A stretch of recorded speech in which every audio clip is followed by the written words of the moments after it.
السلام علیکم ویورز۔ پچھلی ویڈیو میں ہم نے دکن میں اردو کھڑی بولی سے پیدا ہونے کا نظریہ اور سندھ میں اردو پڑھا تھا۔ آج ہم پڑھیں گے پنجاب میں اردو۔ اردو کی جنم بھومی کے سلسلے میں غالباً سب سے جو مشہور نظریہ آتا ہے وہ حافظ محمود شیرانی کا آتا ہے۔ پنجاب میں اردو 1928 میں پیش کیا گیا ہے۔ گویا اس سے 5 برس پہلے نصیر الدین ہاشمی نے دکن میں اردو کا نظریہ پیش کیا تھا اور شائع کیا تھا اس کے نام سے کتاب دکن میں اردو۔ مگر جہاں تک نئے مباحث چھیڑنے اور لسانی نژاد کا تعلق ہے تو محمود شیرانی کی یہ کتاب یعنی پنجاب میں اردو تحقیقات کے ٹھہرے ہوئے پانی میں ایک بھاری پتھر کی طرح ثابت ہوئی، اور لسانیات کے محل میں یہ ایسی آواز تھی جس کی باز گشت آج تک سنی جا سکتی ہے۔ یہ الفاظ ڈاکٹر سلیم اختر اپنی کتاب میں لکھتے ہیں، یعنی وہ اپنے حافظ محمود شیرانی کے بارے میں وہ یہ کہتے ہوئے نظر آتے ہیں۔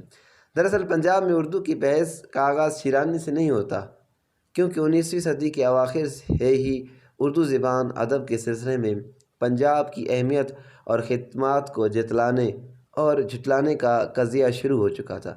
اگر لسانی نقطہ نظر سے پنجاب کا جائزہ بھی نہ لیں تو ادبی لحاظ سے پنجاب کی خدمات سے انکار ناممکن ہے، کیونکہ 1857 کی جنگ کے بعد اردو کی ترویج اور ادب کی اشاعت کا سب سے اہم مرکز جو تھا وہ پنجاب تھا، اور اس کا دل لاہور تھا۔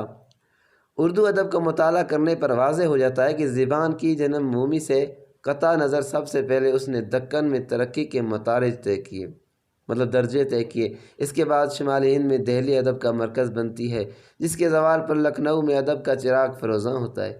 سب سے آخر میں جب دہلی اور لکھنؤ کی حکومتیں ختم ہو گئیں تو انگریزی عملداری میں لاہور نے ادب کی آبیاری ہی نہیں کی، بلکہ صحافت، ادبی جرائد اور انجمن پنجاب جیسے اداروں کی صورت میں ادب میں طرح طرح کا باعث بنتا ہے۔